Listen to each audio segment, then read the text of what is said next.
Hello and welcome back to Loud and Proud Orlando, here with a very special 2025 predictions episode. Of course, I am joined by my co host and friend, Luis Carlos Pineda. How are you? Good, good, good. Thank you, everybody that's watching. Thank you to you, John, and also to Taylor. That's our guest today. Of course. Uh, Welcome to Taylor, our guest here from Orlando City, UK. Thanks for having me, guys. Yeah, pleasure. Most exciting time of the year, as far as I'm concerned. yeah, definitely. It's gonna be a good episode today for you guys. Just kind of previewing, doing our predictions for the season. Obviously, we had a couple of friendly sparring matches. Hasn't really gone the way of Orlando City this year, so we're starting with literally one draw and all else, according to club sources, in this preseason. So this preseason ends with a draw against 2-2 against Inter Miami, which definitely it could have definitely been a 3-1 win. I do agree with Oscar on that side, but either way, we started the season differently because typically Orlando at least wins one or two games in their preseason.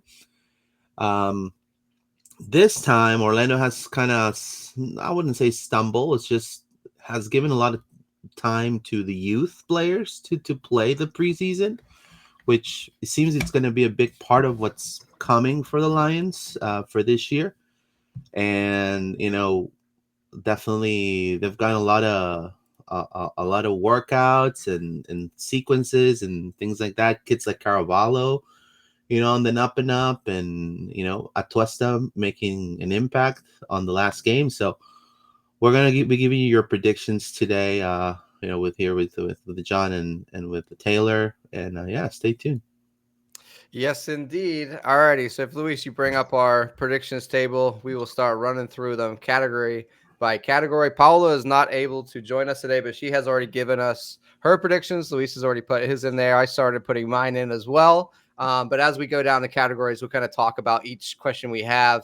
We'll get Taylor's input and put his in as well. So starting off, team stats. Now, at the beginning of each of these, I'm going to give you last year's, so kind of give you a bit of reference. So last year, on team stats, most minutes, Angulo was number one. You remember that? We talked about this when we looked at the end of Yeah. 2024, and we were all kind of a bit shocked. But Angulo was for that. Luis, you've gone Angulo for most minutes. Again, Paul has gone Jansen. I've gone Angulo. Taylor, who are you thinking most minutes? Oh, I mean, I'm just looking down that chart there, and I think you guys are spot on already with what you've got. I don't even want to be edgy on this one. I think we all know Ivan is Oscar's foot soldier, isn't he? So whether he's wing back, left wing, right wing, he plays. So I'm going to go the same with Ivan. He just seemed like last year, no matter what changed, Angulo was there. Like He's he there. put him at left back if he was there. He put him at right wing. Left, it doesn't matter.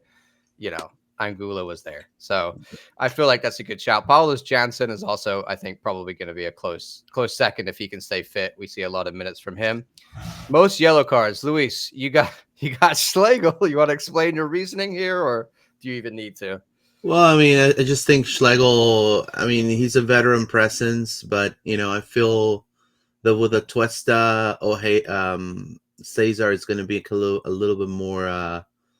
Not as hard on fouling. I think Atuesta likes to control a lot of the ball, and Cesar can stay back to defend. So I feel kind of efficiency wise, Cesar it's more controlled than when Wilder. I think Wilder is more of like also going to kind of destroy the midfield type of thing. Atuesta is more of like creative on that sense, and is what he's showing against Inter. In the case of Schlegel, I just feel like sometimes he mistakes leadership with just being a bother for attackers, and it's gonna come. Sometimes he's getting frustrated. I feel Schlegel probably is gonna have a couple of those. So I'm going for Schlegel because I feel like Araujo. It was either Araujo or Schlegel, but I feel like Schlegel this year is probably going to be a little bit more tough because definitely Orlando is going to have to show more improvement on their back line. Last season there was, I think, 52 goals they got scored on. So I'm hoping that Schlegel, yeah, despite him having the most yellows, hopefully the backline delivers at least. Yeah. Taylor, your thoughts on you? I'm assuming you either have Cesar or Schlegel, one of those. It is one of the two. I am still leaning towards Cesar though. I mean, we know he kind of wears yellow as kind of like a badge of honor. It's just the way he is. It's the way he plays. I call him our master of the dark arts. There in CDM. I mean, obviously, the big difference in 2025 is that he's going to forge a new partnership with Eduard Atuesta as opposed to Cartagena, and I just feel.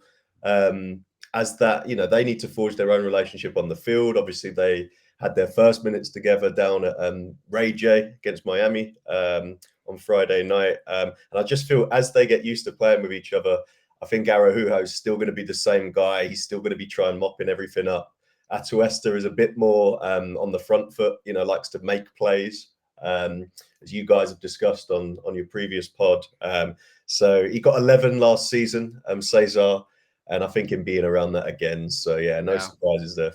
He was the leading yellow card accumulator last year, and and Paolo, me, and you all have him this year. I think it's interesting what you were saying, Luis, but I think that leads to him getting even more yellow cards because I think he's going to have to pick up more of the defensive slack that Atuesta might not have. You know what I mean? And he's going to be sitting deeper, making more of those last-minute challenges in our attacking third. So, yeah, I feel like it's going to be Cesar, but Schlegel is a great, candidate too. I just feel that for him, he has to have a perfect season this year. And the reason being is because obviously the talks of him wanting to leave were real. If it wasn't, he wants big money, so yeah, show that. So clearly you need to have good stats. And I just feel like he's maybe going to not be as pushy right there on in the mid. Again, I could be incorrect. So I kind of feel like once your D mid is more creation based, then I wouldn't say they don't defend, but I'm just saying they're more consistent on creating plays. It kind of puts more pressure on your center backs. So that's the reason why I probably said Schlegel may be getting a little flustered. Yeah. But we'll see. But I think it's between them two for sure. For sure. All right. Most assists. Luis, you have Ojeda. Paula has Ojeda. You want to argue Ojeda? And he was also our 2024 most assists was Martin Ojeda as well. Yeah, I mean the way Ojeda showed on the last game. I mean, I think he was the form he's having. He started a little slow, but then he kind of, took the thread of needle and thread and just kind of was there. R10, literally.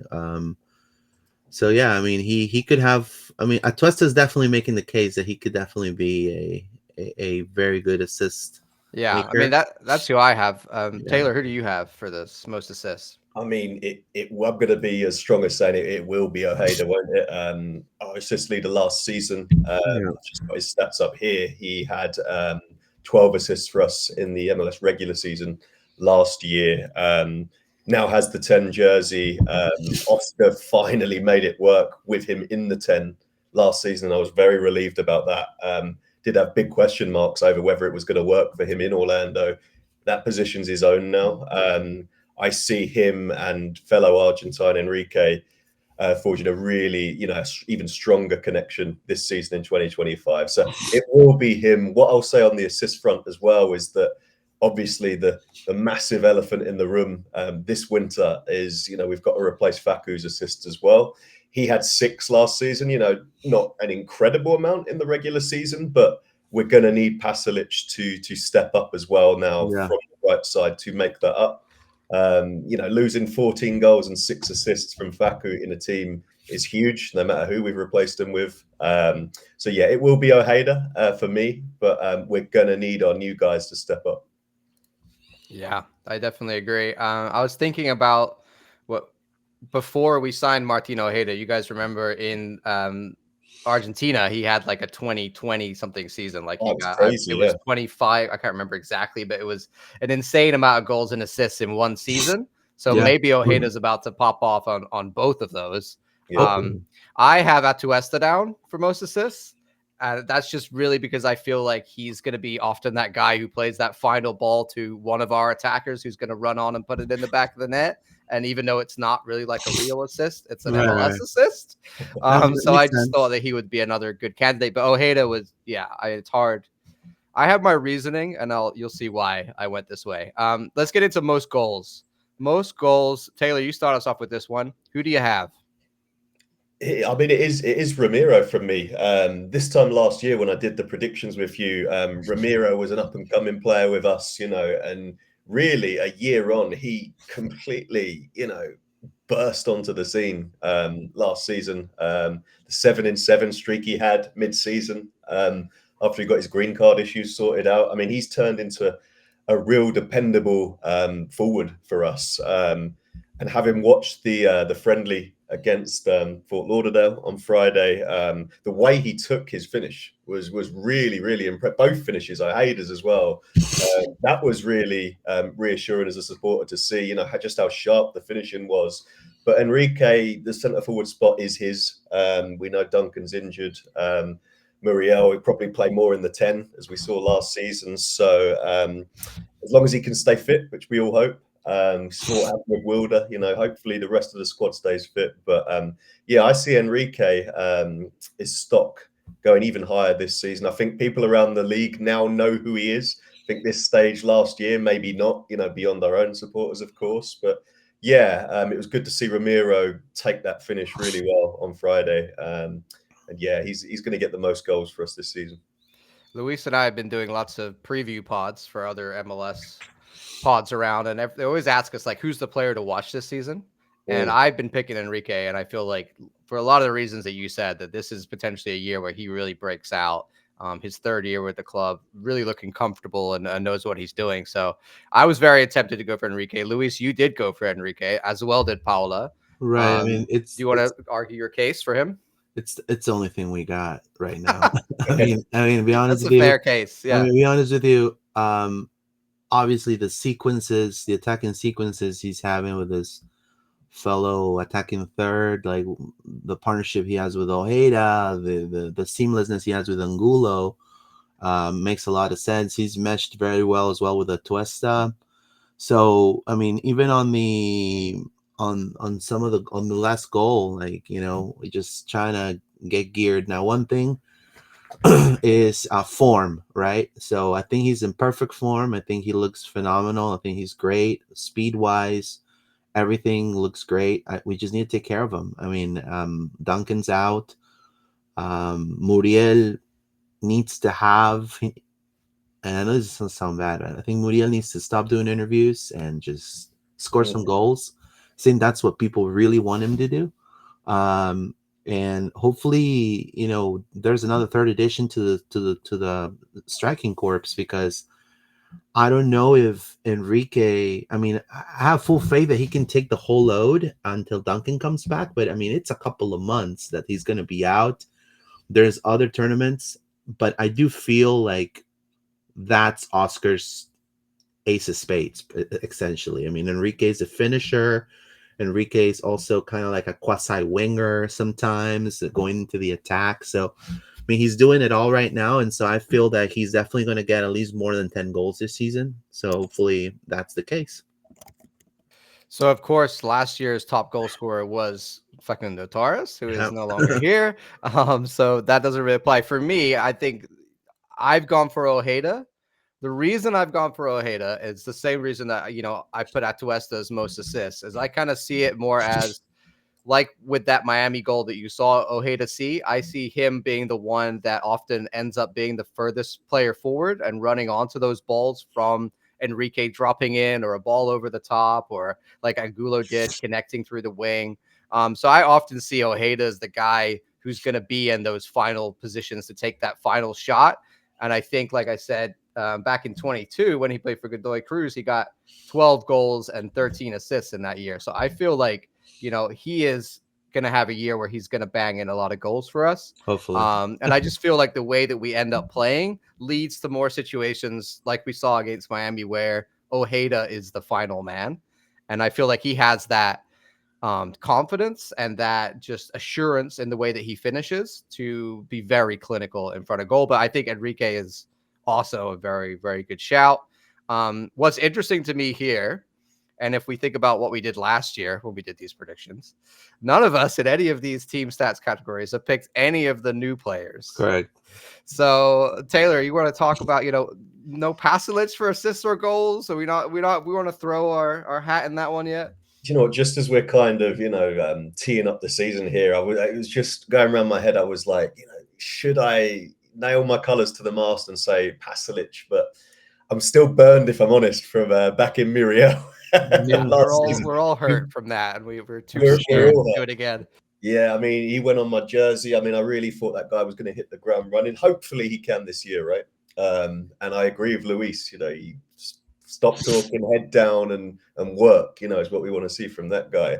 But I think it will be. We think Ramiro's going to score the most goals. We think Ojeda's going to get the most assists. It's never usually a defender, is it? The player of the year. It's usually an attacker who takes the glory. So. Again, I feel Ojeda, and again with Pasalic is an interesting one because I think he's going to be a much better signing than any of us give credit for right now. Before a ball's kicked, essentially, I think you tweeted it, John, and I picked up on it too. Watching the friendly Friday night, he seems to do as much going back as he does going forward, which mimics Angulo on the other side. So. Again, I think he's going to be a great foot soldier, really in the Pappy mold on that right-hand side. But because I feel he's going to play that way for us, and again, this is before he's really kicked the ball for us, in anger. I just feel because he's going to go both ways, he's not going to get, the Facu level of goals and assists, so soon. So again, I feel it's Ojeda. I feel he'll be the man finishing off the plays, like you said, furthest forward. So yeah, no wild shouts from me this year on Player of the Year. Yeah, I think we're all in that same boat. Like we want to believe in Pasalic, but we're not gonna Not just call yet. him the second coming yet, right? Like it needs to be a little bit tentative in the way that we support that. But I'm very enthused by what we saw. I think that he's hopefully going to be able to do the Facu role and more for us. Yeah. And I also, like we talked about before, Luis, what happens when you take Facu out of there? I believe that allows space for Ojeda to become that main guy that everything revolves around. And I think it's not so much like we're trying to make Pasalic the main part of our attack. I think he's just going to be one of the pieces. Whereas before it felt like we were very reliant on Facu and everything that kind of went through Facu. Yeah. Also on Pasalic as well, what I wanted to say quick was just from a supporter point of view, it's really interesting to see us go into the European market again. I mean, Urchin Kara was probably the last one we took from Europe, and we all know what happened to him, cup in the ears to the wall and what have you. So it's interesting we've gone back to that market. We're predominantly a South American team, aren't we? 80% of the locker room is bar, Robin, bar Dagger. So I really want to see it work because I love our South American players. I think we've really tapped into that market really well, got some real value. Got some real gems over the years from that market, but it's about time we had success from, obviously I'm a European myself, but it's interesting, that the club have, put their faith in Pasalic. It is a risk. Still, I think he's going to be a good sign-in for us, but I'm not 100% sure it was the right move, to be honest with you, but I'm hoping that, in a couple months' time, I'm proven wrong, Yeah, I mean, we need to see consistency. I mean, the way he looked.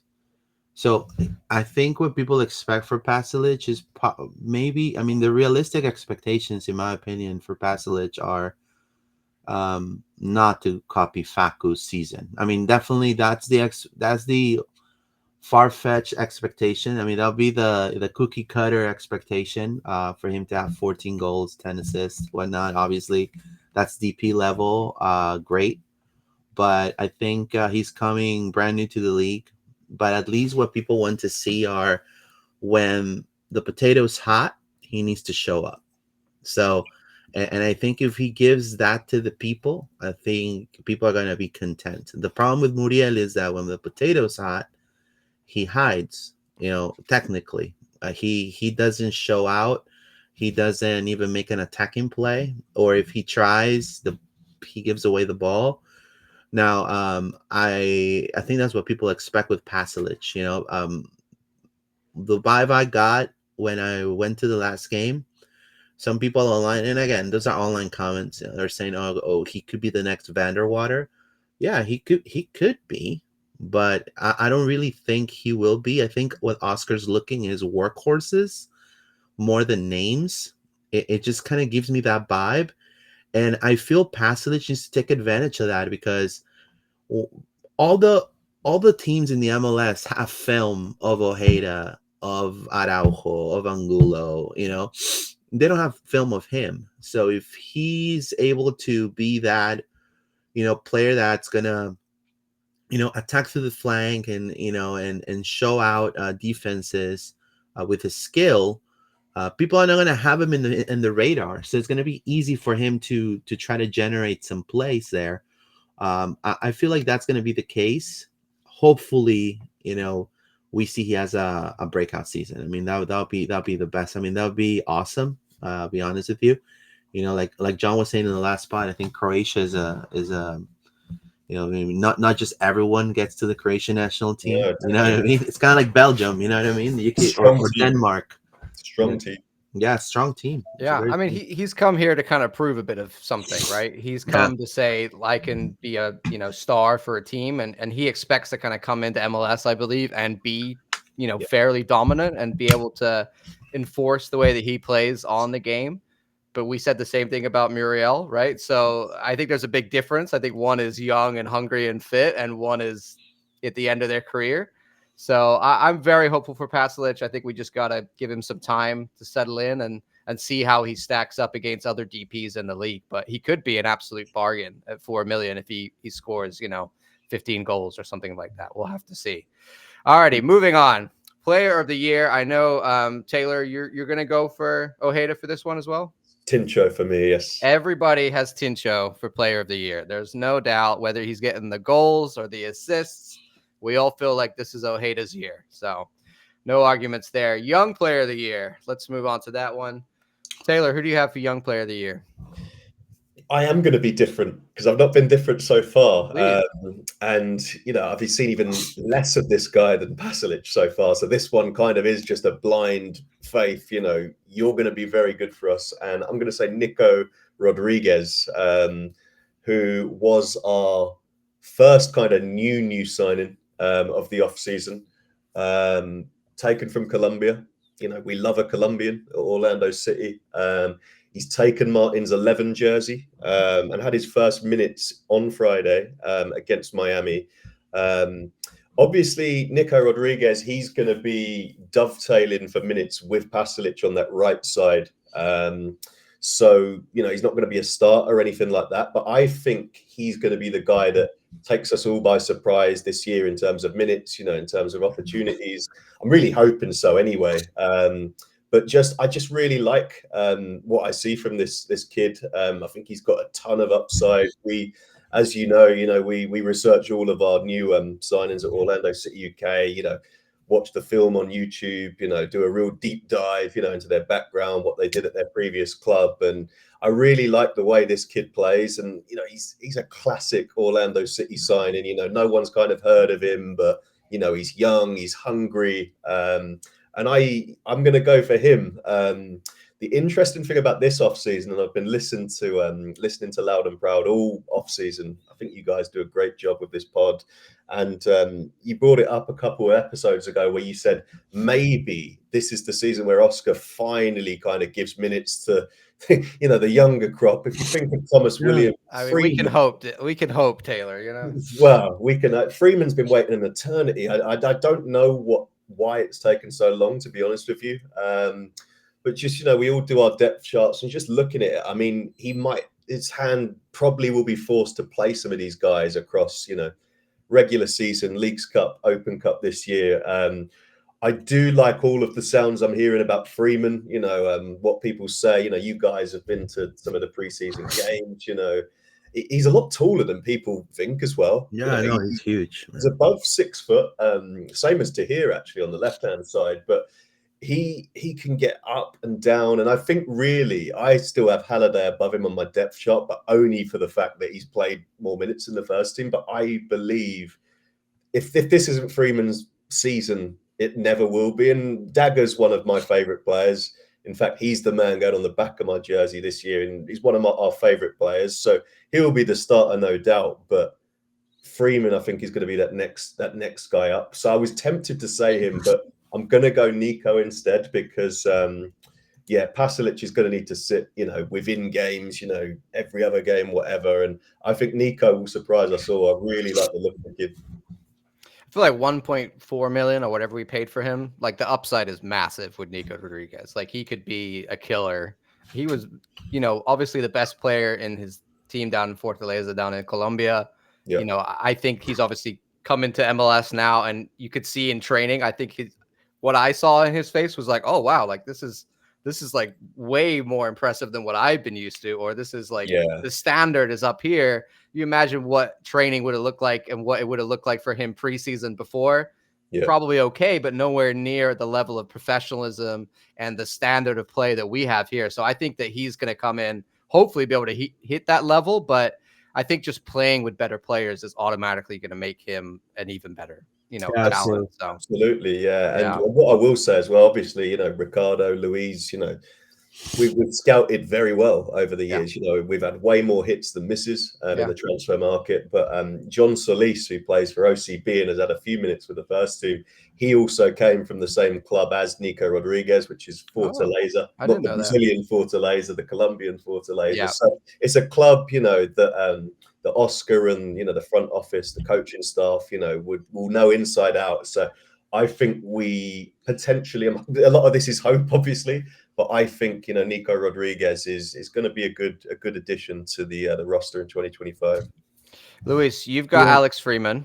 You want to state your argument, or any other players you want to honorable mentions for Young Player of the Year? Well, definitely Alex Freeman. To me, he needs to have minutes this year. I mean, there's no ifs and buts. I mean, I think we look kind of thin on the right back corpse too, on the left back corpse. Now, the thing is, he's solid. I mean, just like Taylor said, I mean, I don't understand why he had a monster season with OCB last season. I think last season was one of his we will call it breakout season for Alex Freeman. And in this preseason, he's been one of the best players. Coming in, making a huge impact, scoring goals, setting up set pieces. So he's been a threat. And the unpredictability is what definitely hits teams a different way. So I think Oscar needs to tap into that, and I think we're probably going to see him. That's why I nominated him as Young Player of the Year. Now, Nico Rodriguez, on the other hand, I mean, he's definitely a player that was very highly regarded in Colombia. He was in talks to go from Fortaleza to a top team in Colombia, Millonarios. And in the end, this MLS opportunity came. Orlando came with the money, cash, right away in a bag, and he took it. He's like, yeah, I'm going to the MLS. I feel the MLS is going to be great for me. Also, what sold, based on sources from over there, was that Oscar Pareja is the coach, and you got Luis Muriel on the phone. You have, Atuesta, so pretty much he was told he was going to be one of the 4 Colombian horsemen for Orlando City. And so also, I think that's something that's going to make him probably thrive, because you have a Tuesta that's a player that's already used to the system in the MLS. You have Muriel that has already been a season, and you have Angulo that has had more than 2 seasons with the Lions. So, and they all have Oscar's trust. So I think he's going to come in, and definitely he can make a case to be the breakout player of the year as well. I just feel like, with some of the new signings, we gotta be a little patient sometimes. We saw how slow Ojeda kind of took for Orlando, and Ramiro as well. The first year wasn't really what a lot of the fans expected, but now it's paying out dividends. You know what I mean? So it could be the same case with Nico. The good thing is, what a lot of people are forgetting, is he could play both flanks. And last game, he played for Angulo on that left. So, and obviously he hasn't had he's trying to get into the rhythm with the same speed, but he really didn't disappoint. So yeah, Caraballo was the closest one, and I really would love to see Caraballo as part of the first team squad. In my Me opinion, too. I think Me too. but I don't know if Oscar is going to give him that opportunity. He's being heavily scouted, and I can definitely confirm this, by the Venezuelan national team to play in the first team for Venezuela in the World Cup qualifiers. So I would tap. He wants minutes, and every game he's come in, like he's shown out against Inter as well. He almost scores a goal. So he's not afraid of taking players on fighting for the ball and playing defensively, being that gritty midfielder. And he creates beautiful set pieces, goals, etc. So, but I don't know. Knowing Oscar, I mean, he's really. I mean, if he hasn't given minutes to Freeman for the last 2 seasons, I mean, Right. what gives that he's going to give a U19 now? That U19 team, it's was undefeated, and Caraballo was the guy. So, hopefully, he gets minutes. I think that's the MLS way. I mean, if the MLS wants to create stars, Caraballo is a potential one, in my opinion. Do you know, Luis, with Caraballo, while you're talking about him, and I really like Paula's shout there. I love the positivity that he will be part of the first team. I Yeah, hope he is, and I hope we know Oscar is. You guys are got those smirks on your face. We know Oscar is very conservative. With giving lots of minutes to youngsters. I think this guy is special, though. yeah, I he is remember special. reading the press release on Orlando City when he signed when he was 15. My team, Arsenal, we've got Ethan Waneri and Miles Lewis Skelly at the moment, 17 years old in the first team. And, they're probably the first names on the team sheet. If you're, what's the saying? If you're good enough, you're young enough. Yeah, I just hope Oscar will know this, but I hope people around Oscar are clamoring to say, no, give this guy, first team squad number. Let's put him on the fringes. And, we've got a good locker room now, good group. Let's make him part of it. I hope we see that in the next month or so, but yeah, we shall see. Yeah, I mean, I agree with all of that. I think Caraballo is a great prospect. How much we see him in the first team, maybe he's the exception to the rule. Maybe he's just that good that he pushes so much that they're like, we have to give this guy first team minutes. But I think more likely he's going to spend majority of the year with OCB, really trying to get in a certain amount of minutes, not just, you know what I mean? I think at that age, you just need to be putting in 90s as much as you can here and there. Whereas with the first team, he might get, 15, 20 minutes here or there, but I just don't know if that's going to be enough for him. But it's very exciting prospect, super amazing story, and really pride of our academy right now. So very excited by Caraballo. Let's move on to Defender of the Year. Actually, before we do, last year, by the way, Young Player of the Year was Ramiro Enrique. So he's moved up. He's moved up in the world. No longer young. Dagger Dan is Luis. That's who you have for Defender of the Year. So does Paola. I have Jansen, which I think is bold by me based on the fact A that last year year older.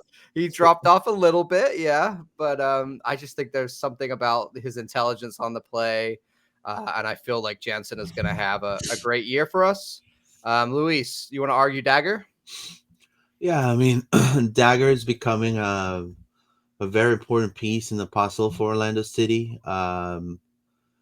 I think he's versatile. He could play different positions, but I just feel like leadership wise, he's also very vocal. He was very vocal with the new guys on this last game. You could see him kind of, you know, going into the attack, then defending. Having a lot of leadership qualities. I think to me, he's gonna have a lot of minutes. He's probably gonna compete with most minutes too. Um, and hopefully he stays completely fit. I think if he stays completely fit this season, I think he's definitely making a case for Defender of the Year. Hopefully, again, making it to the Icelandic national team. It would be cool to see him again there. But yeah, I think Dagger makes definitely the case. And I think maybe that's why we haven't really signed anybody else on that side, and maybe we're hoping that Mikey Holiday may pan out. But I think Dagger to me is going to be the guy there. Uh, Taylor, I feel Schlegel is going to have a monster season too, but I feel Jansen, and even in the last game, he's great on the 1v1 defending, but he got him and Schlegel. Sometimes they have these lapses and this mental lapses that faster wingers take advantage of, and they capitalize. And with players like Fafa Picoult and things like that, I mean, you could definitely tell they're slowing down a little bit. Taylor, who do you have for defender of the year? Number 17 for me, Dagger for me. Dagger as well. Everyone loves Dagger Dan. Look at this. Yeah, I mean, he's going on my jersey this year. I think he's earned it. 61 appearances, I believe, now over the first 2 seasons for Orlando. And he, like Luis says, he's one of our most important cogs, attacking wise. When we do our defender of the year shouts at the end of the year, Janssen of 2 seasons ago was absolutely flawless, wasn't he? I think we set kind of that's the least goals we'd ever conceded 2 seasons ago. But it's what they do going forward as well, especially if you're a fullback like Dagger. And so much of our attack, a positive play last season, it was the relationship between Dagger and Facu. Obviously, he's got Marco ahead of him now, and he's going to have to forge a new partnership. But we're so used to seeing Dagger get to the byline, get crosses in, invert into central midfield. He is a central midfielder by trade, as we all know. But he's really made right back his own. And I expect him to go on. It was massive for him getting back in the Iceland national team back in the fall. He was left out of the squad for quite a while. It was kind of that Euro snub thing where he was like, Dagger plays in MLS. I don't think he had a call up for several months, but he got back in the squad back in the fall, as I say, and that would have been massive for him.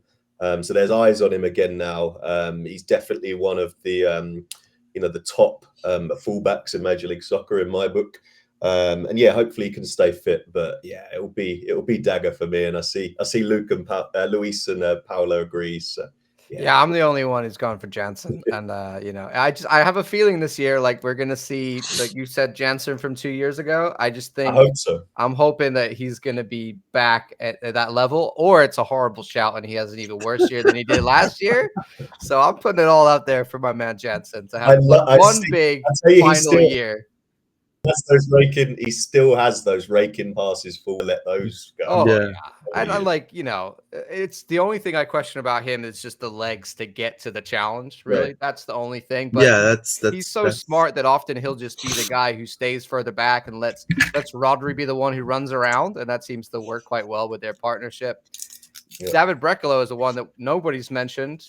Yeah, we were very hopeful about him last year, and another injury in preseason. I don't know, man. I feel we're hoping that maybe he'll get some real minutes this year, but it remains to be seen. He needs a big season. We definitely need Brecalo in full form, but because of the constant injuries, I could definitely say he's kind of injury prone. Yeah, Schlegel is holding that spot for sure. Yeah, I mean, definitely, it's deservedly so. It's him or Thomas Williams. Right. Last year in 2024, at the end, we kind of decided that Schlegel was in fact the defender of the year for us last year. So as much as often we're like, oh, Schlegel, we have that instant reaction of like, oh, what's he gonna do now?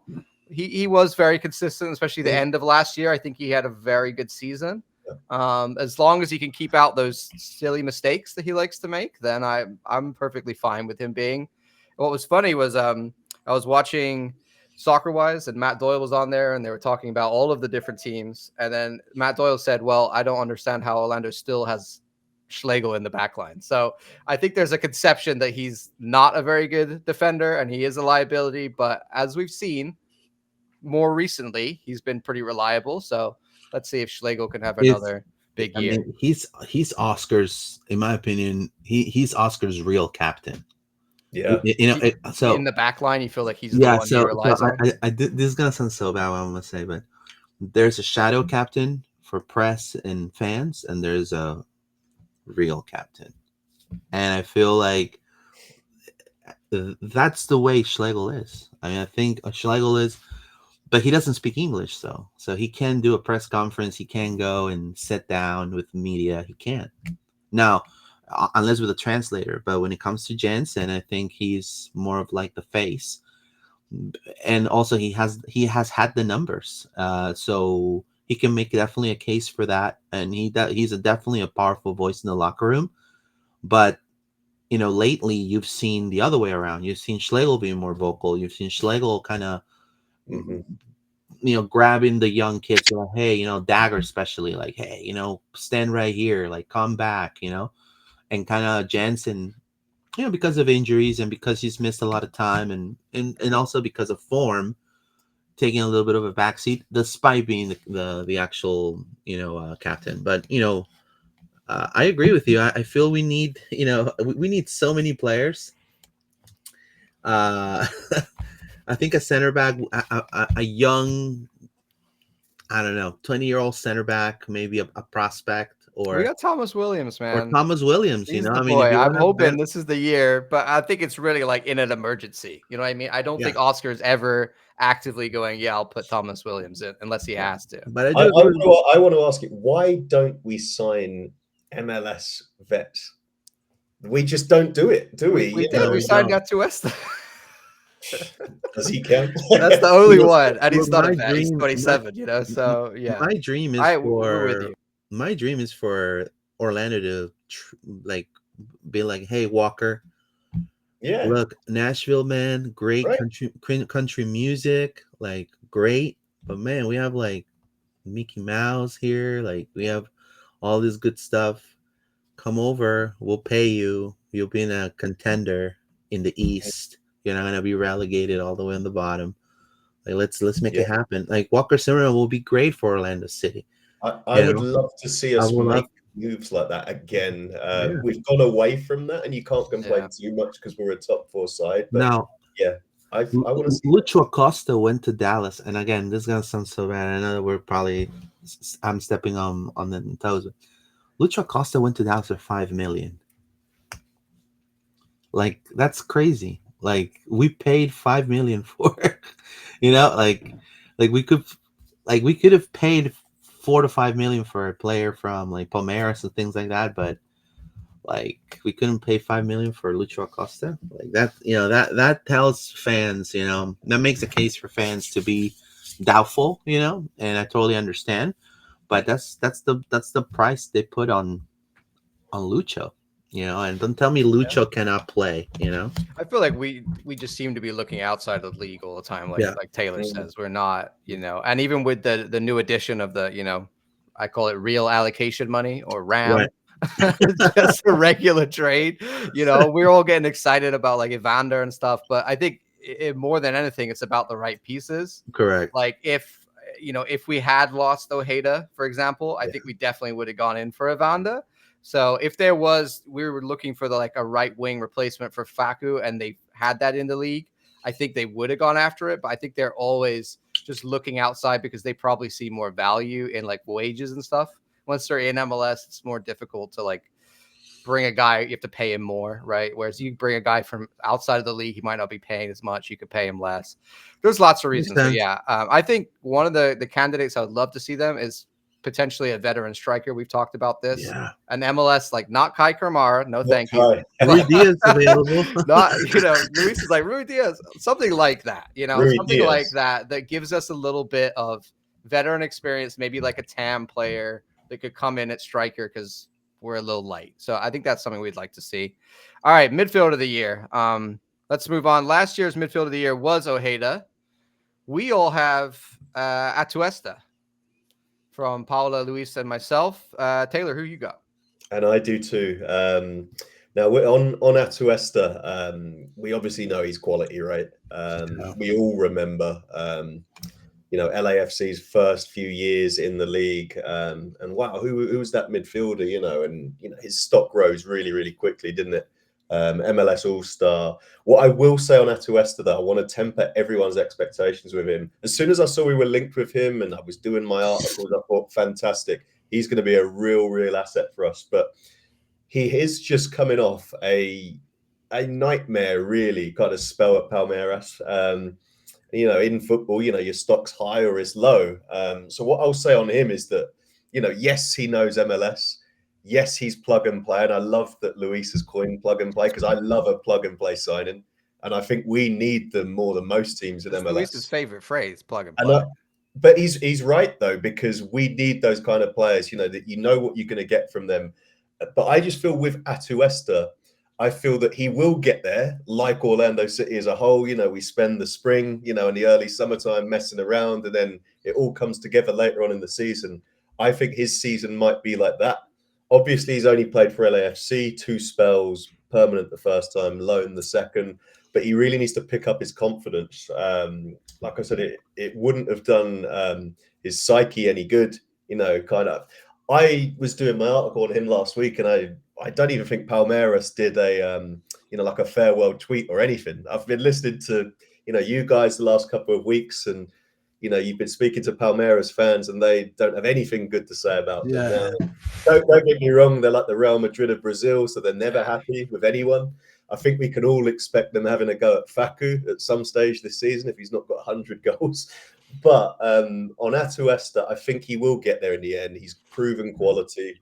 He's Colombian. We've got a ton of those now. Oscar's Colombian. So it's exactly the right club, the right fit, the right environment for him. Delighted, as I say, it's the best possible replacement in my book we could have got for Cartagena financially. It just worked. On a free as well, I believe.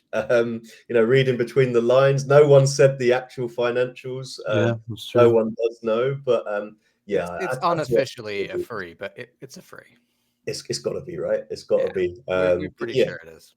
But yeah, I see him being a really big addition. I was slightly disappointed, I have to say, at the length of the contract. It buys us flexibility in case he totally bombs out. Yes, but hopefully we get an extension on that. He's got an option, I believe.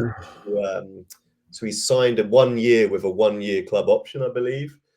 Slightly disappointed it wasn't longer, but it gives us flexibility, and he's going to be a hit for us. I'm just looking on the stats. He had 11 assists, can you believe, from box-to-box midfielder, 11 assists back in 2019, which is his high. In 2021, he had 8 assists for LAFC.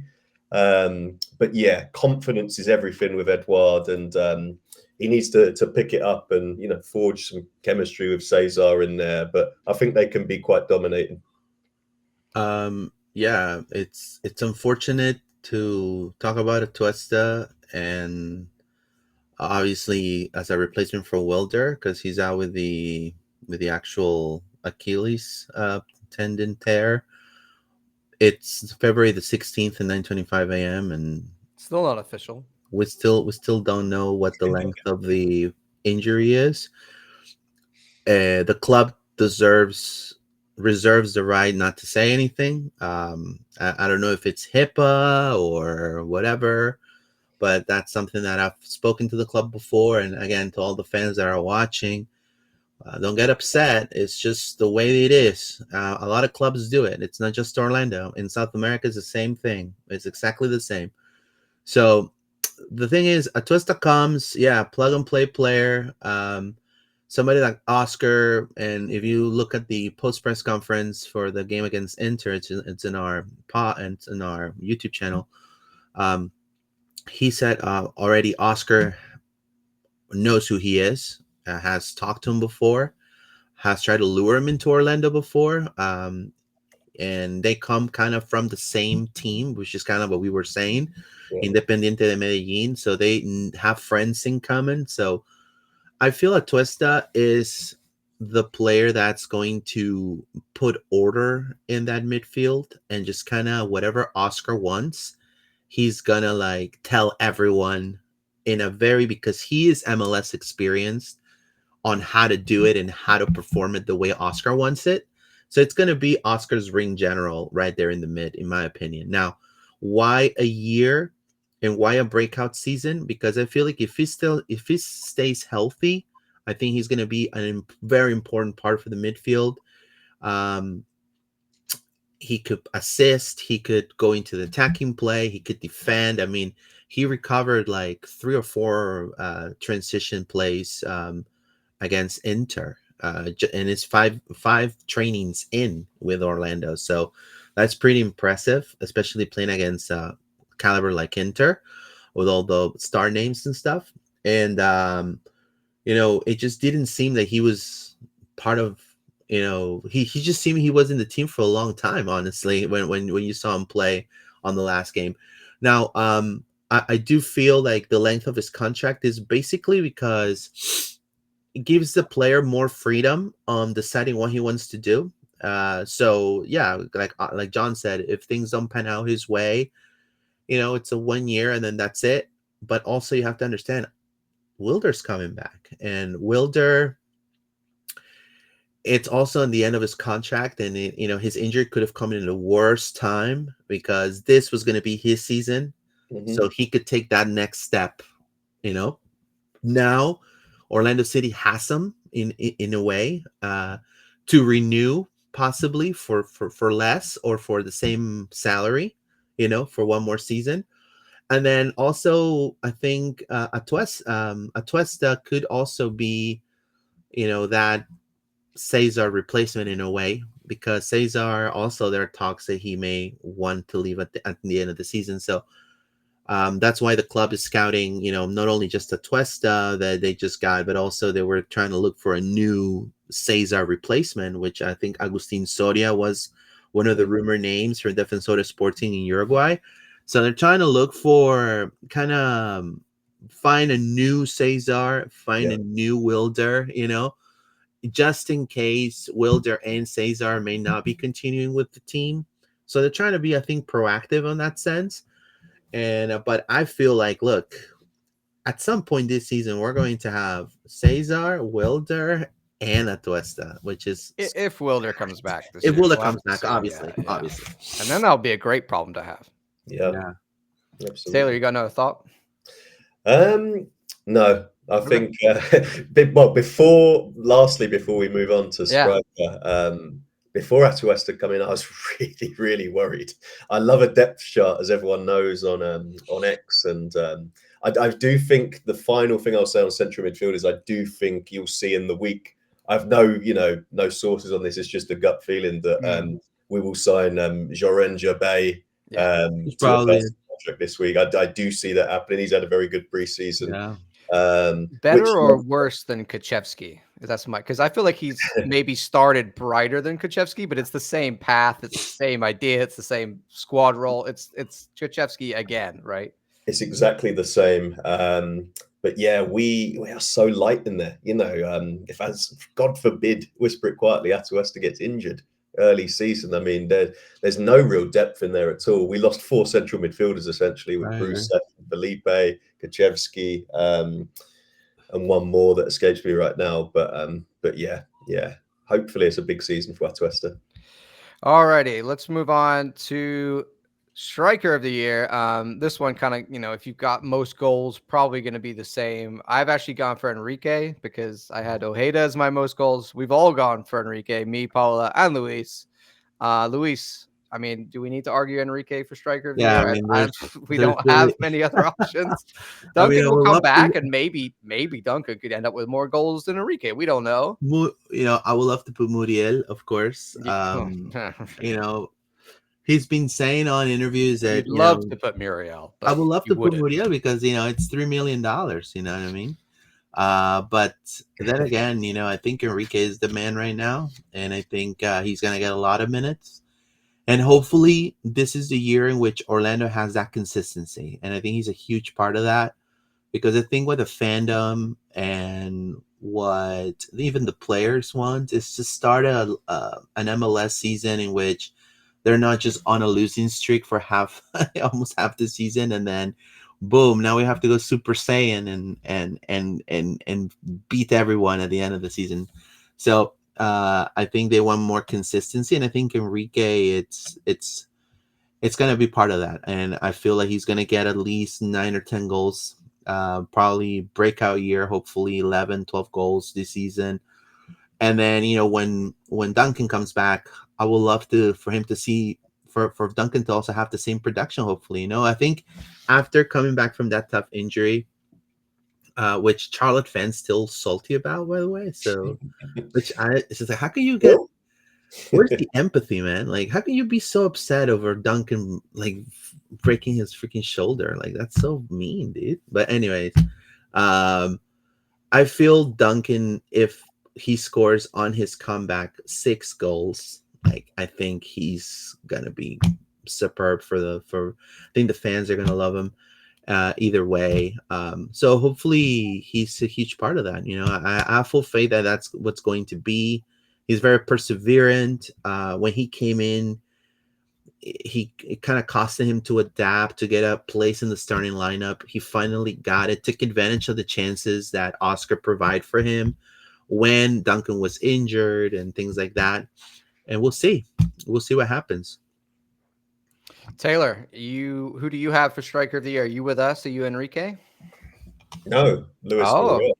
Luis Muriel, right? you're going Luis for it? No, No, for for real. real? No, that's great. Taylor, you're messing with us, right? Are you I am going messing with all this in? Ramiro. Okay. It's I was like, Ramiro. I like the positivity, but that's a big shout.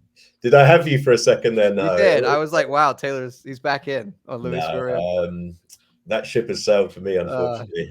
It would be Ramiro because he's the only one we've got. What I will say though is that it's unfortunate, isn't it? It's been so long, but we're all kind of. I'm itching for Duncan to get back because it's been so long now that we've all kind of forgot just what a Duncan Maguire in full flow, full form is. I yeah. mean, he was amazing. Probably only bettered by Larin, DK, but Mhm. Maguire was absolutely amazing in his rookie season. Hopefully, he can get back to those heights again. I don't think we ever received an official line for the club on how long he was out for after his. Well, he played injured, didn't he, against Charlotte in the playoffs? But hopefully, he's back sooner rather than later. But yeah, it's going to be really interesting when Duncan gets back. Who Oscar kind of goes for, because Ramiro's put a lot of credit in the bank now with Oscar at 7-in-7 streak. But yeah, we as Orlando City supporters, we shouldn't forget about Maguire, and just what he can do, when he's in full flow. He got a US men's national team call up, didn't he? I think Patrick Agyemang at Charlotte has kind of taken his spot. He's the it guy right now. It'll be up to Maguire to kind of wrestle that back, when he's back in the lineup. But yeah, I see Ramiro holding it down for the majority of the season if he stays fit. So we signed Ramiro and Duncan, in fact, at the beginning of 2023. So they've both been here the same amount of time. In 2023, Ramiro scored 4 goals. Duncan Maguire scored 13 goals in the league. In 2024, Ramiro scored 8 goals and Duncan Maguire had 10 goals. If you'd have told me Duncan had more goals than Enrique, I would be like, wait, no, that can't be right. Surely Last not. season, right? Yeah, so Duncan still had, even though he's playing less Yeah. minutes, he still had more goals than Enrique. So I think the minutes in terms of production per minutes from Duncan is very good right now because he's coming off the bench, getting goals late in games. But Enrique is the one that's getting more of those minutes. So we'll see. We'll see what happens. Yeah, But yeah. everyone's going for Enrique. Yeah, this year it should flip. Right. I You mean, would think, but like, yeah, like the tendency should flip because Enrique's having all the minutes, so he's take advantage of that, right? So I think if we see a 10-6, like 10 for Ramiro and 6 for Duncan, I think it's super productive for the striking corps, in my opinion. But yeah, hopefully Enrique, it's our guy. all righty, let's move on to some MLS season results. Goals scored. So this is the total number of goals scored in the MLS season. Luis and Paula have both gone for 60. Last year's was 59. So you guys have just one more than last year. I like the positivity there. I'm going to go for 65. I'm going to go a good 6 goals more than last year. Taylor, where do you land on that? I hate to be the negative Nancy, but I'm going to go 55. Taylor's going less. Just pre-season's a time where we're all very hopeful and optimistic, but For me, make no mistake, losing Faku and what he gave. I know he slept for the first half of last season. Don't get me wrong, but losing his GA is going to give us a bit of a hit. We scored the most goals ever in an MLS season last season, 59. The season before that, we conceded the fewest, 39. So I think we're going to be slightly down without Faku. Why Pasalic adjust to the league and what have you. So I'm going 55. Yeah. Alrighty, 55 for Taylor. Like I said, last year's was 59, so we're all about. I've gone more, but I think I'm just being optimistic here. Louis, I'm like Taylor said, replacing Faku's goals and assists is important, Huge. but a lot of those were penalties, so it's sort of like how many actual open play goals do we have to replace from Faku? And I'm hopeful that Ojeda is going to kind of take over a lot of those goals and assists this year. So we'll see how that goes. Goals against. Last year, we had 50 goals against. Luis has gone very conservative. He's thinking the defense is absolutely rock solid. He's got 37 on goals against, which is very nice. Luis has gone Paul has gone exactly the same with 50. I'm going to go that we concede 48. So just slightly less goals, but not by a lot. Taylor, where are you at? Yeah, I'm not too far off you, John. 46. Obviously, the Cartagena Araujo axis is different this season. Still the same centre back duo, we assume, in Schlegel and Janssen. Galasi's a year older, Janssen's a year older. Yeah, I 46 around there. Luis, you want to argue your 37? I feel like it's a very confident 37 here, man. I like this. I'm having a breakout. There's gonna be a breakout season for one of the young guys, defensive wise. I feel like Freeman may have a great season. Even coming off the bench, and then the midfield. If they have a good season, it's gonna make the job easier for the center backs to just kind of do their job, And like we say, Schlegel is the guy who goes up running, and Jensen stays back. And I think Dagger is gonna have a solid season. Now, the only reason that 37 may change and may go up further is if there's an injury there. So, because right now, Kyle Smith, for example, in the last game plays center back. So we can go back to that. I mean, that would be my only downfall, but I'm hopeful that this is a season that we don't get, carved, because I think last season we had 50, it was 50 goals against, last season. So 50 goals against last season. So I'm hoping, I wanted to put kind of more of like your numbers, guys, like 40 something, but I was like, let me just be a little more positive there. But, I'm hoping Dagger, Freeman of the bench, I don't know. I don't know how I feel about Santos. He's hot and cold, but I we'll think see. to hit that 37, we got to have a consistently good defense across the year. To give you context, last year in 2024, guess which team had 37 goals against them? Who? Charlotte. Okay. Now, I think if you look at how defensive Charlotte are and how difficult they were to beat, how good a season Kalina had, all of that needs to come together for us. Like, we need to have that, back to being the Orlando City that are extremely difficult to beat. But it could happen, Luis. If we have a great defensive year, it might well get down that low. We'll have to see.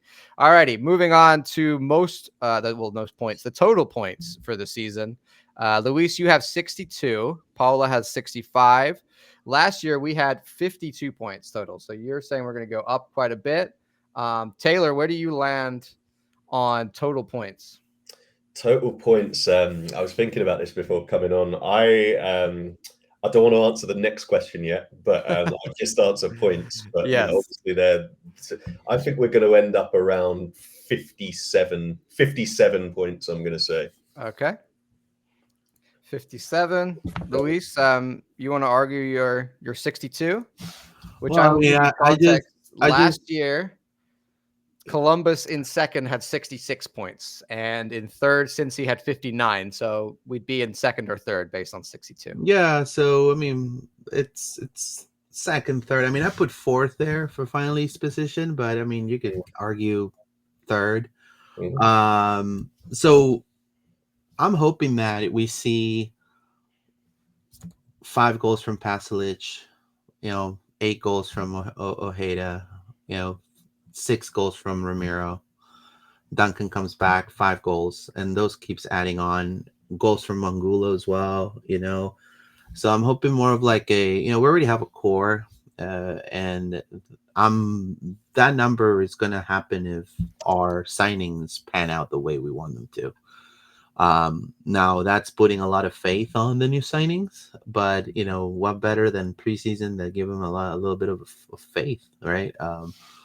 I think it's unpredictable to say actually how many points we will get based on a couple of preseason games, but I mean I do feel like if the new signings, especially in attack, like Nico Rodriguez, and it starts having like a great season, with assists and goals, and we see also some of the young guys, maybe Carvalho, as part of that, or Gervais, um, all of that's going to add up, and so that's why I went for that number.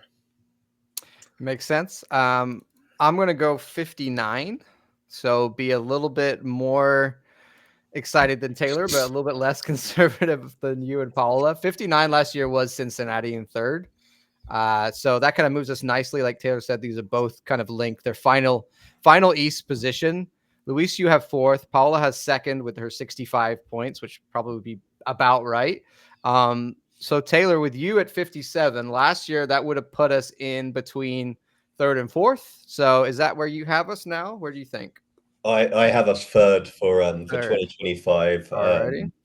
Cover your ears, Orlando City's supporters, because unfortunately, there's no one hates them more than me, but I think our two rivals are going to be 1 and 2 in Fort Lauderdale and Atlanta. You see what Atlanta have done with Arthur Blankcheck, and I mean, it's Yeah. pretty scary considering they've kept Miranchuk and Lobjanidze and added Almiron and Latte Lap to it. Completely different, team to us. We don't do it that way at Orlando. We're a blue collar team. We're all about the collective, not the stars. I like the way we do things. They're the glitz and glamour, but I think it will pay off for both Miami and Atlanta, unfortunately. Columbus have lost Cucho, which is huge, but still have Wilfred Nancy in charge. Top coach. I've said before, I think he's absolutely fantastic. I think we'll jockey with them a lot throughout the season. Cincinnati, of course, like Luisa said, have lost Lucho to Dallas, which is absolutely massive as well. But I believe they replaced him with Evander any hour now. I don't think it's been officially announced. So, they won't be too far off either. But I do feel we have the experience now. What I really hope, so I think we'll end up and land third in the end. But what I really, really want to see from Oscar Pereira's Orlando this season is we don't sleepwalk our way through spring and summer. How many seasons now has it been, where if our first half of the season, was as strong as the way we finished it, just where that would have taken us. We could have a supporters shield in the vault already, Yeah. So that's where I absolutely need to see us improve this season. The season doesn't start in summertime. It starts at the end of February. So that's what I want to see this time. But to anyone who has doubted Oscar, I know this is not a pappy in, pappy out pod or time of year, whatever, but I have always consistently said to anyone who doubts the man that he knows what he's doing and he has always come good at the end. Yes, we've not won MLS Cup yet, but just look how closer we're getting Yeah. year on year with the kind of blue collar roster we have without the glitz and glamour of the stars. So keep the faith. He's absolutely the man for me. He has been for most of it. I wavered a little a couple of seasons ago, but I've always, rated the man, loved the guy, love what he's done for us. And I want him to be the one that leads us to MLS Cup. But I can't see a supporters shield this season, unfortunately. Third is as high as I see us with the likes of Miami, Atlanta. But yeah, that would be another great finish for us. I'm just looking at consistent top 4 finishes Yeah. for us. The last couple of years, what we've done has been fantastic. So if we can maintain that, and then, like I said, the playoffs is anyone's game. I'm a happy supporter. I'm gonna say with 59 points that they end up in fourth. Like you, Taylor, I'm looking at the East, and you name Miami, Columbus, Cincy, Charlotte, Atlanta, Red Bulls. That's in my opinion the top 5, 6 teams. Now we should be in that conversation as well, but where we land in that kind of top 5, 6 remains to be seen. I definitely think we're a playoff team. I don't think there's a world where we don't make the playoffs. Yeah. It's just for me, it's somewhere between 2 and 6, right? And so I kind of land on 4. Last year, 59 points would have put us in third, but I think the teams at the top are going to get even more points. Like I think Miami will get close, or even maybe get to that 72. Cincy, I think will get in the 60s. Like Charlotte will probably get even more points. So I think overall, the teams at the top of the East are going to get more points, and the teams at the bottom of the East are going to get beat up more by these big clubs. You know what? You've convinced me there, John. Actually, Yeah. I think the strong get stronger and the weak get weaker. I think it's the way it is. Like, Yeah. Chicago do a lot of stuff, but does that make them actually relevant, right? And, that's where I think everyone's improving. Some people are going to have to drop off. Who is that going to be? I feel Miami's not going to have the best season this year. I mean, it's just my opinion. They might not be as consistent. Yeah. Yeah. The way they've shown, they've gotten scored in each preseason game this year, more than 1 or 2 goals. Yep. Except in Peru, that it went to penalties. It was a 0-0. And then you're talking about, you see a lot of wear and tear of their 4 horsemen, when it comes to injuries and there's a lot of teams in the East. The East is the conference of the MLS. Yes. It's the most competitive one. So they you see teams like Taylor was saying, Atlanta, Charlotte, Cincinnati. I mean, these are teams that you don't take lightly. And they have kind of boost their squads as well. And they're gonna have a tough time, in my opinion. Plus, Mascherano, man, he doesn't motivate not even a puppy, man. You mean Messi's hollow man? I really don't understand why Mascherano's in the MLS. He's Messi's yes man, dude. Yeah, he's just there to be like, whatever you want to do, bro. I'm on board. Can I just say, while we're doing our bit of hate of we always got to do a bit, yeah, because this is an Orlando pod. The facts they made their pink primary jersey with the Argentina, kind of tutor. I mean, come on. They know what they're doing, man. No, not only that, he doesn't have the. I mean, if you're talking about improving the league, right? You're talking about being the face of the league, and why would you bring Mascherano to Inter? It's different if you bring like a Pareja or a Wilfred Nancy, or even like you bring somebody like Mascherano that has had a horrible track record internationally with the U20s, and you have an academy, and you bring the worst coach for the U20s that you could possibly have. So I think that's going to play a part, in my opinion, and I see him sacked. I don't see him ending the first half of the season, in my opinion. And when it comes to Orlando, I think, like you guys have been saying, consistency. I mean, I think that's what the fans want. Look, I've heard it all from fans. Fans are throwing away the season already, as it is February 16th at 9:50 a.m. They're throwing away the season. Some of them don't, why you sold Facu, because they don't understand that's the way the world goes. I mean, players come and go, new players come in. And Orlando, like Taylor was saying, they want to know, what are we going to do with this investment, and how is it going to play out for us on the long term? More of a long-term team, more of like a culture team. We're not here to, now, yes, it would be nice, and I'll be honest with you, for the Wolves to go and say, okay, guys, I have 45 million to burn. Get me the best players possible for 45 mil.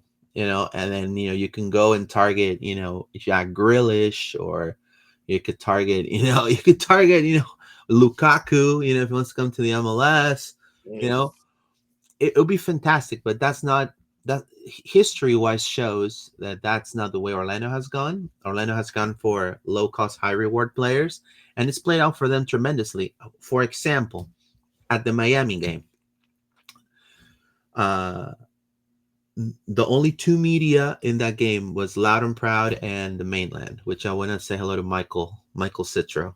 And it was Austin, which works for the club, and the communications manager. And it was just us four. The rest was Inter press. First time I've ever seen him ever. And they're like talking about the poster. There's a poster near Raymond James of the game. And in the poster is Messi, right? And then right next to Messi is Ivan Angulo. And so no one in that table knew who Ivan Angulo was. No. They're like, Of course not. Who's that guy? Is that guy Vinicius Jr. from? No, I was like, no, that's not Vinicius. That's Ivan. Is he a fan? Is he a fan that put a jersey on? Yeah. He's like, yeah, he's Ivan Angulo. He's from Orlando City. Oh, and so, and then they started asking, where he played, and how many goals he has. So zero idea, and I guess that makes Orlando. I mean, Orlando, it's a team of people that our culture is. We are the underdogs. We have something to prove, and it's going to be on our terms, And so, Oscar has his whole squad. Look at this whole squad.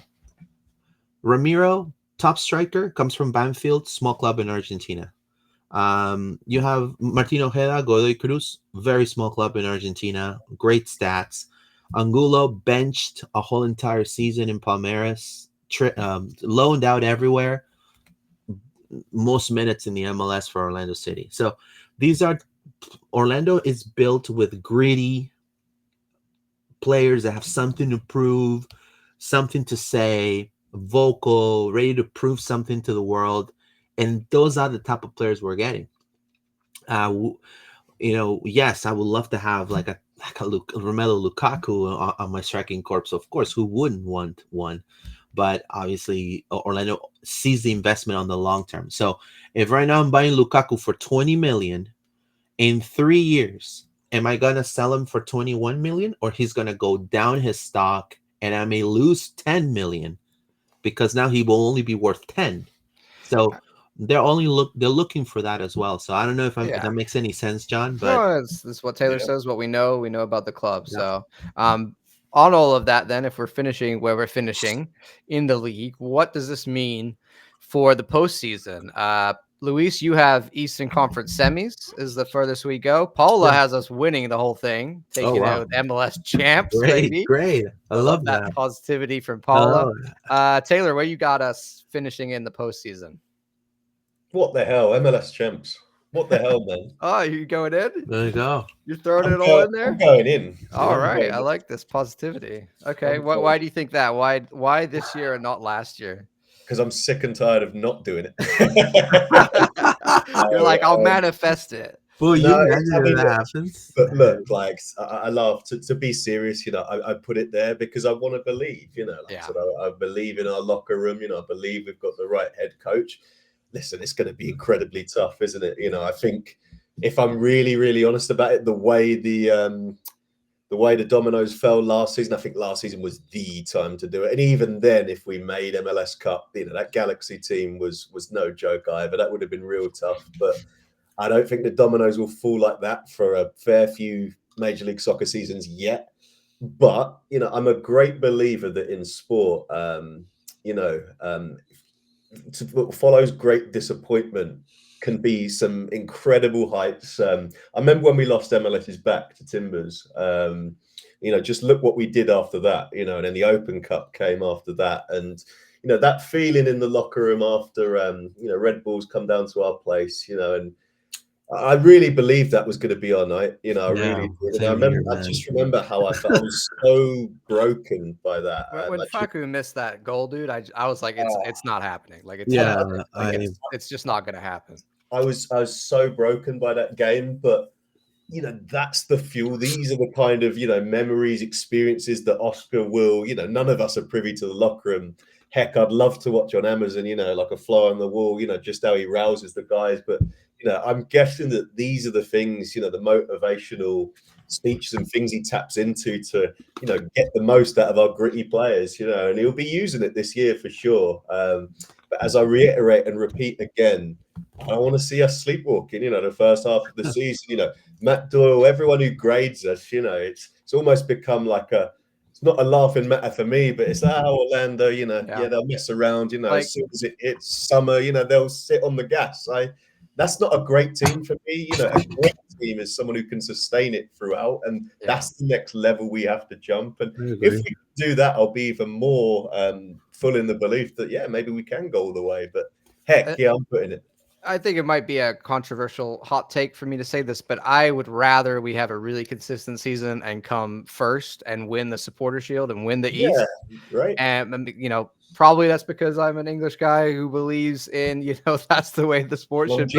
I agree with you. I would want to win MLS Cup, but if I was Miami last year, I would be like, what a great season. We got 75 points, right. An incredible. Yeah, we flopped in the playoffs, but an incredible. And I think if we look at the Orlando Pride, which of course, Taylor, you cover as well as us, like last year with the Pride, if we'd have not won, the cup, we would have been upset, but we would have been like, hey, what a season, we won the Shield. Absolutely. So I think I'm all for consistency. If that is, going to lead to us not doing so much in the playoffs, I would personally take that. I'm sure a lot of other people would say the complete opposite and they only care about MLS Cup. But that's just where I lie. Alrighty. I have us at the Eastern Conference Final. So tragically, I have us getting to the same point as this year. Not again. Again. I think we're gonna get to Eastern Conference Final again, but it'll be up against like the winner. Like I think we'll be up against Miami or Cincy or Atlanta or somebody from the East who will then go on and win MLS Cup is my prediction. That's a little bit depressing, but that's sort of where I'm at. All righty, let's move on to other competitions. Leagues Cup. Taylor, I'll let you start with this one. Leagues Cup. The competition. You know what I think about the Leagues Cup?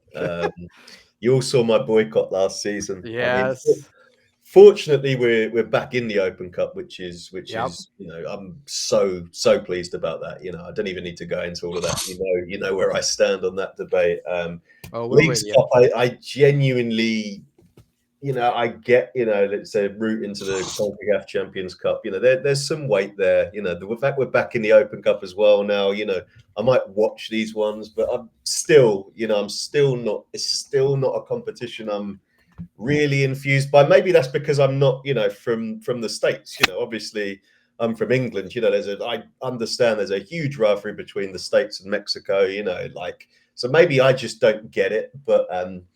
It's a cash grab tournament. Where do I see us finishing in it? When that tournament always falls within the season, we're finally woken up from our slumber usually, and we're usually playing with consistency. We're scoring goals. So again, I see it being the same as the last couple of years we've been in it, where, the group stage is, we handle with little to no fuss. Obviously, the difference this season is that we're playing 3 Liga MX sides. Instead of an MLS side. So that will be more difficult, if I'm honest. We all know Liga MX is a well-established league. The sides are of a good standard. So it will be a bit trickier to navigate, but I do see us getting through. And then again, it's the way the bracket works, the way the draw works. But by that stage of this, I'm probably, the way I'm speaking here, I'm going off what's happened in the past, which might not necessarily happen again. But I just don't know how high a priority our team goes out and gives our all in every competition. We know that, but halfway to 2/3 of the way through the season, if we're in and around the top 4 of the MLS season, I think Oscar's rotating in the Leagues Cup. Maybe he's giving minutes to a Carabao, hopefully a Freeman, for sure. But I think he's rotating in it. So yeah, I say we go out. Does it go? It goes straight to a round of 16, right? Yeah, this is like phase 1, which is where we're playing the Mexican clubs in Orlando. We're kind of like a hub for that, and then it goes directly into like a World Cup style knockout 16 tournament. which and then that is played like there's the phase one is over a set amount of time, like 3 or 4 days, I think, or like Yeah, a week or so, where it's just Leagues Cup happening, and then yeah. phase two will be happening as the MLS season progresses. So you'll be doing like Wednesday night games for that, I think. So yeah, I'm. What do you Yeah, have? Sorry. like I said, everyone knows just how much I love Orlando City, you know, back to front, A to Z. The fact that I don't even really know shows what I feel about the Leagues Cup, right? Yeah, So yeah. I'm going to say round of 16, and, you know, hopefully we can win it. Don't get me All right. wrong. I'm not being cynical to the point where I don't want to win the thing. You know, if we're Yeah, in it, I want to win it. But, you know, I just feel the time it falls within the season, you know, how it works, you know, what our main priorities are. You know, I don't think Oscar's saying, you know, this last week of preseason, you know, Leagues Cup, that's what we're going for this year. It's a new tournament. It just doesn't work like that. So, you yeah. know, if we get a lucky draw, I can see us going further. But I'm going to say round of 16 if I'm guessing. Fair play. Luis, you have quarterfinals. Paula has semifinals. I'm gonna go with quarterfinals as well. I feel like we put a little bit of stock in it, but I'm with Taylor. I don't think this is a big priority for us. Obviously, it's another way to get a Champions League spot. I think that's something that we're always going to care about. But maybe Open Cup is more important for us. Luis, what do you think? Yeah, look, I put their quarterfinals, right? Look, I feel like this is a tournament that, it's created because, again, a lot of people may not know this, but back in the day, Mexican clubs had the chance to play Copa Libertadores or Copa Sudamericana in CONMEBOL. There is a fight of conferences between CONMEBOL and CONCACAF to see who's the best conference. And so CONMEBOL, CONCACAF said, "Hey, we're sending our teams there, and they're not able to play, in Mexico. You want them to play in neutral sites, and they're still beating your teams. Give us a chance. We want to be able to, play, because." Some other teams, like for example, Pachuca qualified to the finals of Copa Sudamericana, and they couldn't play in their own stadium. They couldn't even play in their own stadium. They couldn't play in Mexico, and that was the cup that broke the camel's back essentially. And so CONCACAF said, "Hell no! All right, we're gonna focus on us. Screw you. Go CONMEBOL. Go to hell. I'm gonna do my cup." And that's when they started doing the CONCACAF Champions League. Yeah. And they bring MLS because MLS has the money, man. I mean, MLS has the money. It's grown every single year. It's gigantic steps towards being a really good league and kind of, competing there. And so they do this because of mainly competition. And also, yes, they want to sell seats and, sell jerseys and things like that. And the whole rivalry between US and Mexico. Uh, but with that being said, yeah, I am not happy with that tournament. I think it's a tournament that when you have a tournament that changes its concept every year, almost it doesn't Yeah. They're really. trying to figure out how to make it It just good. doesn't Yeah. give you, number one, doesn't seem serious, and number two, it's just like, okay, so now what are you gonna do now? Gives you this unpredictability. Now, the good thing is, as the difference from US Open Cup is like it gives the clubs money. So as they advance, they get money. So that's the reason why I think Orlando is participating in this. I feel the kids need to play um, and put all the eggs in the US Open Cup. That's what I would do. Again, um, and I feel like the kids are going to need some play time. I'm talking about OCB, somebody that's going to be our depth is going to need some help. Maybe if, God forbid, Sukata comes back sooner. Hopefully, it's not an ACL tear, nothing like that. But if like Sukata comes out sooner, he can maybe be one of the starters for League's Cup. And Yeah. then, so I think quarterfinals is fair because, you're going to be facing Pumas, which they just got their team very good. Mm-hmm. Roster wise, I think Necaxa also are facing, Yep. Yeah. which is always tough. And so, it's going to be three Mexican teams that are going to be facing now. And so Yeah. it's going to be a tougher challenge. But, I think quarterfinals is okay. I'm content Yep. with quarterfinals and then going to the US Open Cup all the way. That's just Yeah, my opinion. I do like that they've changed it a little bit where we're actually playing Mexican teams and there's a guarantee of that. And like the worst thing for me is Leagues Cup and we're playing like Charlotte or something in the East. Yeah. 'Cause I'm just like, Yeah, what yeah, is the yeah. point of this? Like, I don't want more competitions. It's going to happen in the latter stages of the US Open Cup anyway. The Champions League that we're not in this year, it happens a lot. It's interesting because I've heard a lot of opinions from different content creators for different clubs around the league, and the ones that like the Leagues Cup are the ones that are like the big markets, like your Yeah. Miamis and your LAs. And the ones that like the Open Cup are like the markets that I would see more like grassroots soccer, like us and Cincy and those kind of teams that had a USL and have been in Mhm. the lower leagues and developed, like your Portlands, for example. Those kind of teams prefer the US Open Cup. So it's very different if you ask fan bases.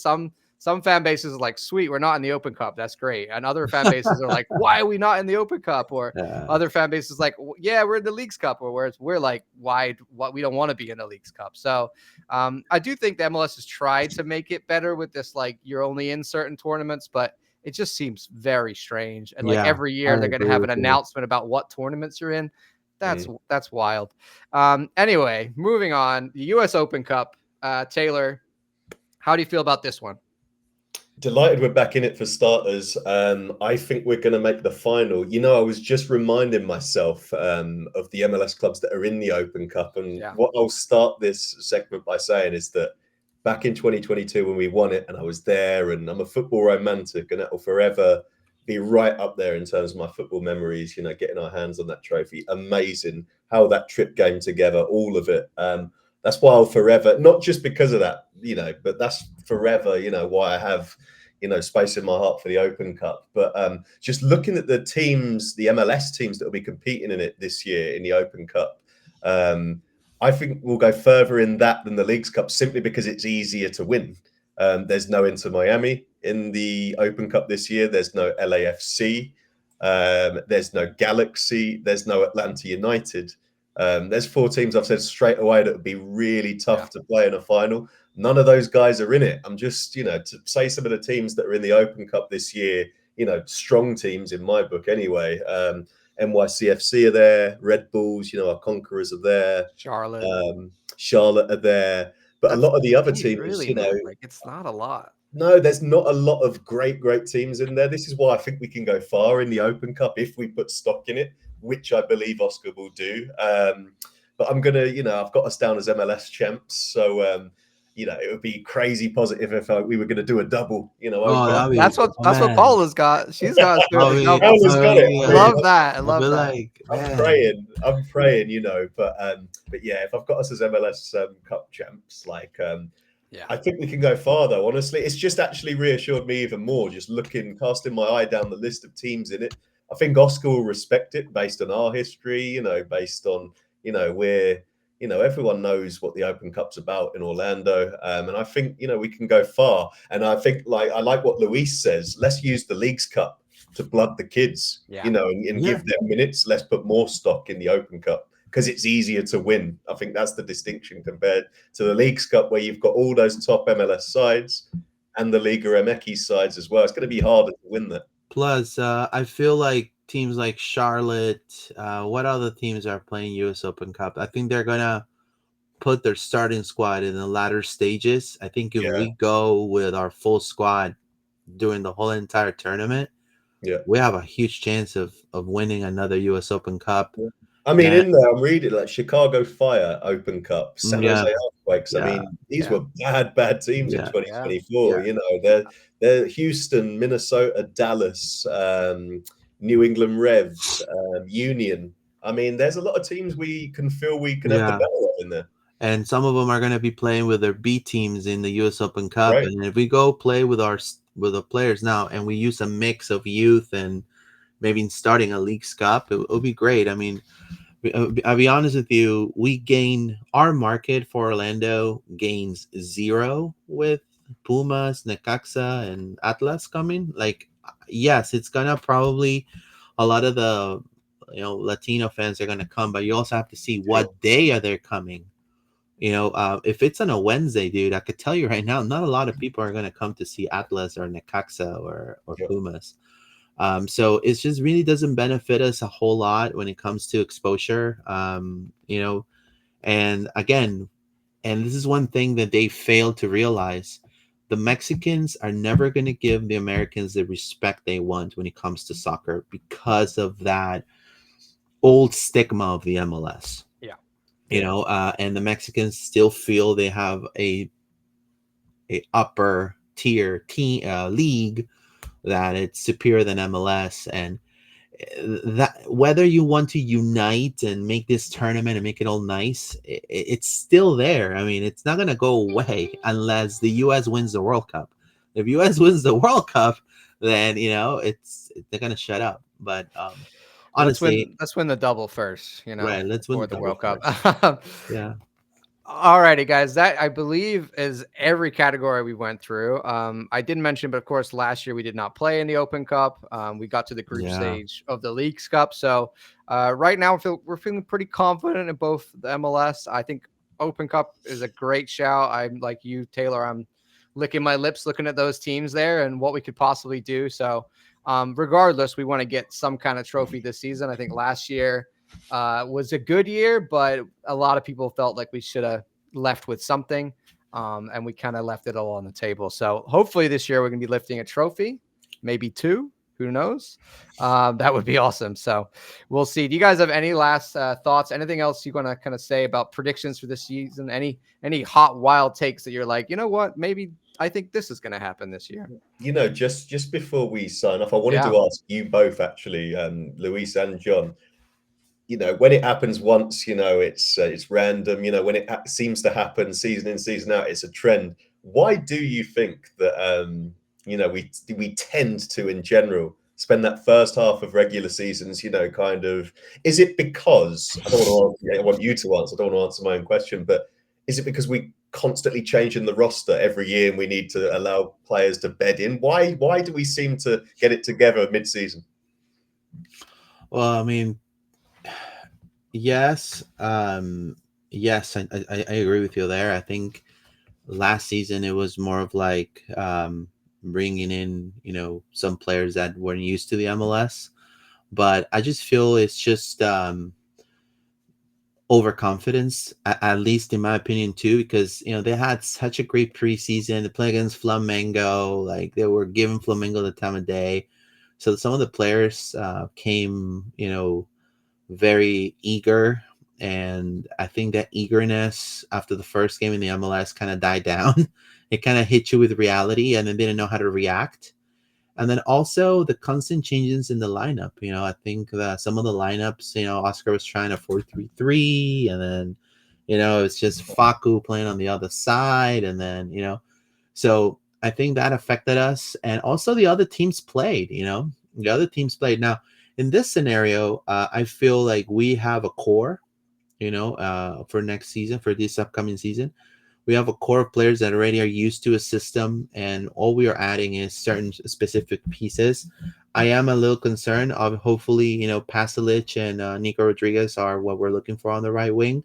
But when it comes to the mid, I think Atuesta has been a tremendous signing, and so has a lot of upside. So hopefully again, kind of like what you said, Taylor, and what you said, John, I think fans will be content with consistency. I think fans will be happy with Orlando doing great since the beginning of the season, and that's my hope too.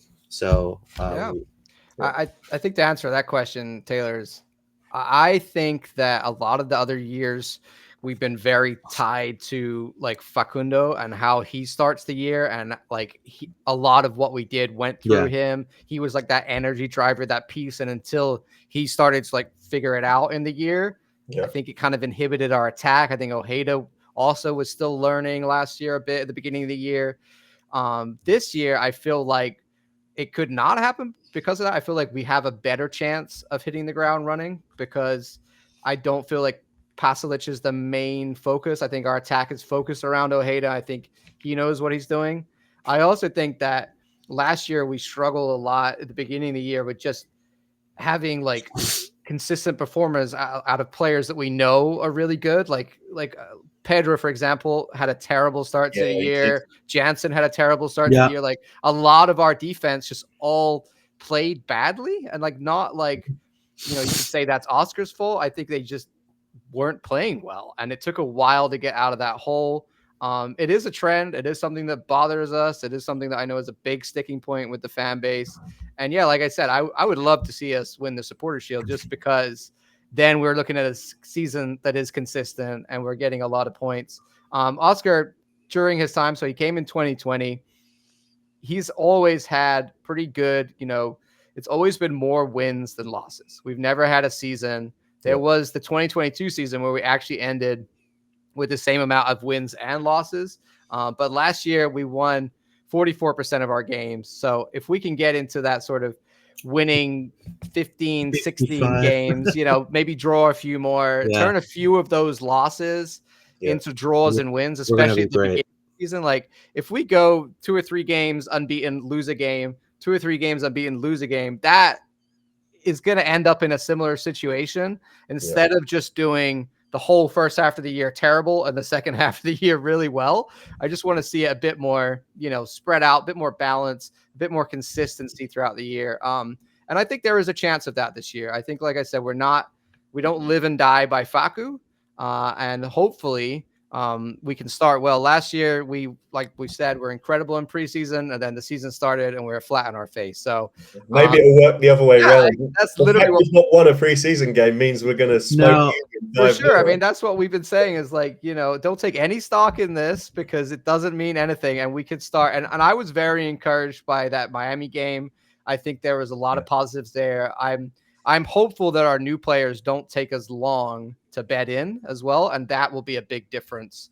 But all signs hopefully point to a good start to the year and not the same problem, because as we've discussed, I don't want to get into March and May and April and the Pappy out crowd be coming out, which I'm sure they will, and they are entitled to do that, and I understand their viewpoint. But at the end of the day, like you said, Taylor, we end up in a good place. So it for me, it doesn't help all the negativity. I think judge the man at the end of the year for sure, 100%. And this year is really crucial, and that's kind of where I want to end this. Is this is the last year of contract for Oscar. This is the last year of contract for Muzi and for Ricardo. Right. So we gotta, these guys, these signings have to work. Oscar has to keep us in the conversation. We need to be like a top 5 or 6 team minimum, in my opinion. We just don't want to go backwards, and that's the big thing. We want to see progression, and I think if we do go backwards, it might be the end of this version of Orlando City. We don't know, but this is a big year for the club. Yeah, for sure. I second what John said on that. I mean, it's a huge year for Orlando City, but also we need more positivity, guys. I mean, if you guys know this team, right? Right, you guys know this team, right? So this is Orlando, the Magic. So the Magic are Orlando. So Orlando.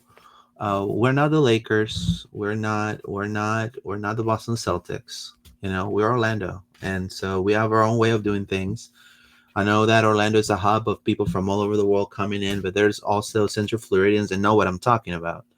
And Orlando City, since Oscar took over, it's been tremendous. I mean, it's been up and up and up and up, better than Orlando Magic. I mean, you got to understand, and so. We are not the type of team that it's going to just be like Chelsea or like Man City and it's going to just buy all these players and just create this monster and then dominate the whole league. If for us it takes a little longer, we're a smaller market.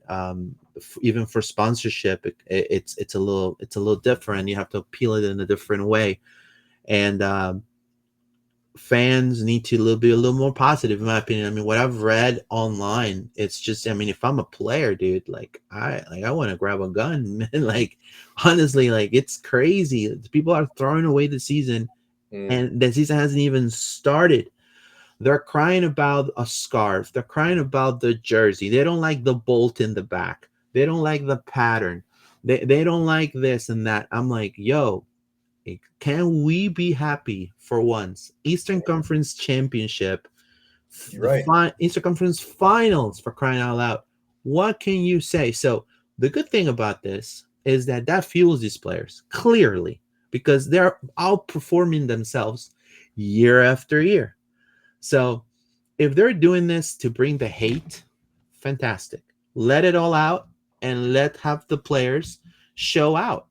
And but I feel like it's been tremendous. But I do agree with John in the sense of I don't think the fans and I don't think even media is going to take another Muriel, botch because that was a botch, and I think that this signings have to pan out well for Orlando and whatever other players, because apparently we're not done with signings too. Apparently there's a couple more coming. I want to see more. I Yep, want to see yep, two more. yep. Two more. They have to pan out for Orlando, and Orlando needs to have a consistent season. And I think if you give that to the fans are going to, all of this talk is going to stop.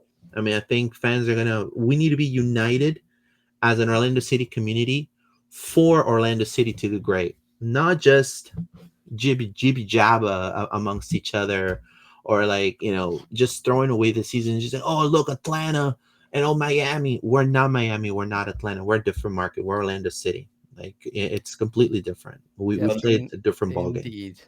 Alrighty. I want to say thank you very much to Taylor for being here. We did an hour and 45. So Thank you, all of you Taylor. that have been here, it's a super long pod, but we got to talk about everything for the season. So thank you very much, Taylor. Please go ahead and plug everything that you do for Orlando City, UK, that if people don't know, they should check you out.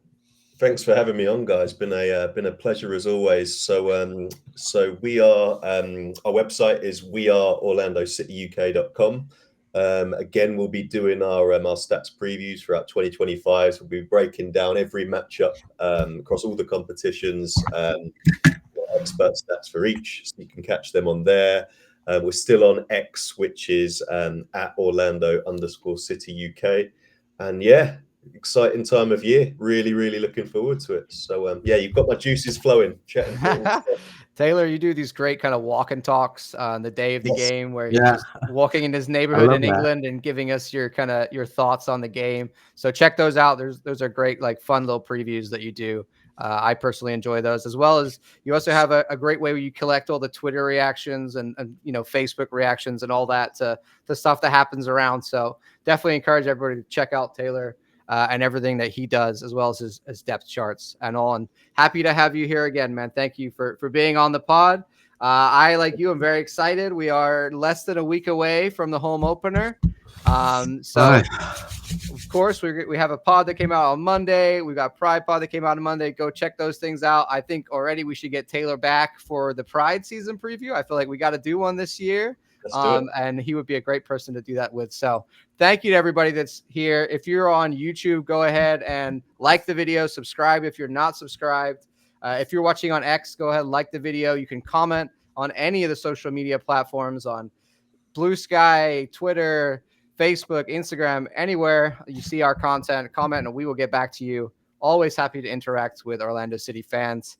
And thank you for being here. And always, we say, Vamos, Orlando. Vamos, Orlando. Take care, guys. Let's go, boys.